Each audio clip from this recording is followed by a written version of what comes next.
Hearthstone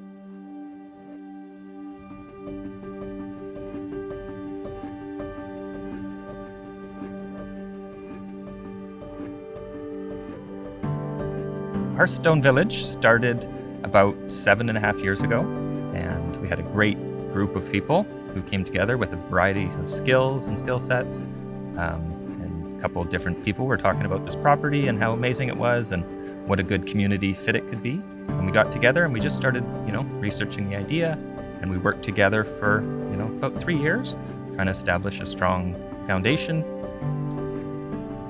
So when we first came, the property was a little clearing in a big forest. There was a decent-sized house here, the old homestead house, which we've turned into the common house, and a little bit of clearing and just surrounded by big forest on all four sides. And I think several in our group were just amazed by the magic of the place. We've got the forests and the river and the water and the ponds and the wildlife and so much infrastructure for a project like ours that really just set us ahead years in the development phase. But really, the land is magical. It's like a fairy tale walking around here with the moss and the bridges. So living in a multi-generational community is really important to Hearthstone Village members. We live in a culture that has largely forgotten how to do this. And what we're trying to do is recreate it here. In our world, as it is today, the old sit in nursing homes, and young moms are at home with their babies by themselves. The elderly have been shown to do much better, really thrive in communities where they have a larger group of people to interact with. So young people, children, in many cultures, being an elder it holds a lot of respect. The elders are the ones that hold the stories and are able to teach the young. Children have the most energy, adults have the most power, and elders have the most time. You really need all three in order to build a community. My husband died here at Hearthstone Village, and the adults and the kids all got to be a part of his end-of-life ceremony as well as his death. Living in a multi-generational community allowed us to share in that experience, and it gave us greater resiliency and depth. 10 days later, Sebastian was born, and also here at Hearthstone, and that completed the cycle.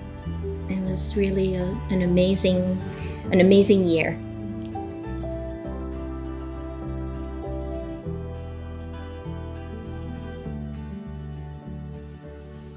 Is Hearthstone looking for more kids right now? Yes, definitely. And you would be happy if you had like a whole troop just to like run wild and free with? Yeah. What kinds of games do you think you would get up to? There's this game we play where we go out on the pond and there's a bunch of little like reeds and stuff and you can jump from them, and it's really fun because you can't fall in and then you are in the pond. Little like islands. We usually wear a rain gear so we don't get as wet.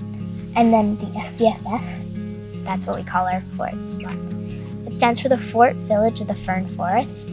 Well, I saw in the forest over there, it looks like there's some shelters. Yeah, that's our base for our ninja camp. And what kind of stuff do you guys learn at ninja camp? We built a big catapult once. We built a raft once. Built the alarm system. Yeah. Built an alarm system? Yeah, our teacher is a real ninja. He's pretty cool. So we organize ourselves through a governance structure called Sociocracy, and so that is a non-hierarchical form of governance. We have 3 circles. They're our operational circles. There's the head circle, which deals with legal and governance and finance. There's the hand circle, which deals with infrastructure, development, and maintenance. And there's the heart circle, which deals with membership outreach to gain more members while we're growing, and to also care for the interpersonal connections between members here. We also have a circle called Little Hearth, so that is the circle for the children, so that we can really be weaving them into everything that we do here and experiencing and trying out Sociocracy. And then we have a general circle that really holds the big picture and the flame of our vision. It's been really just amazing to see a joint vision and how quickly, with sociocracy, with a good governance system, with a good way of making decisions, how quickly things can happen.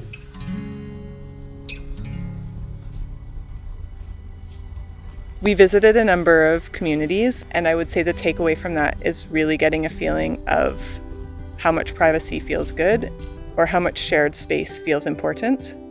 And so there was a couple things that we prioritized when we were doing our planning here. And the one is for the housing to be able to connect with and see the common spaces in the common house.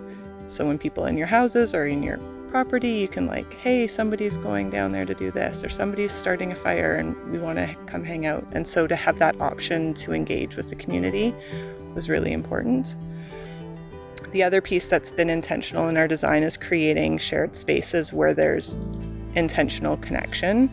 So sharing a laundry, having parking away from the houses, and also keeping in mind that some of us are aging and some of us will have issues that occur that decrease mobility, and so keeping space for access still to be possible.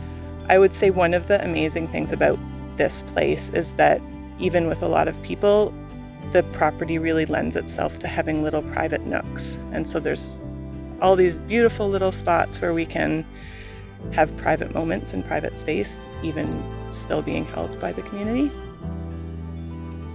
Right, so because we're still small in number, one of the things that we've done quite successfully is organized ourselves in work parties. We have 2 a month, and we sweeten the deal a little bit by having a delicious dinner at the end.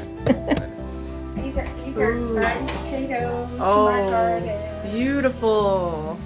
This looks delicious. This is zucchini from our garden. Now we're at the spa having a steam shower. Yeah. Meals are a great way to come together with people, and it's also a great way to promote our community to the Cathet region. I think a lot of people come in to this project and projects like this with a lot of ideals and idealism, and there is a lot of work that still needs to be done, and I think there's an energy that we're looking for of meeting the co-op where the co-op's at, and then bringing that idealism into creating policy, into kind of long-term vision. We are still in the process of building from the ground up, so there's a lot of work to do. But in my experience, having come from the city and had my little job and my friends, and having come here, my work feels 10, 20 times more meaningful, the effort that I put in, because I see it in my own life and the way it impacts me, but I see it in the way it impacts the other people at the co-op. The energy of the people that we are looking for right now in the project is an energy of a founding member. So somebody who is ready to land here and really begin work, We are looking for people who have already found their voice and are ready to sing and share.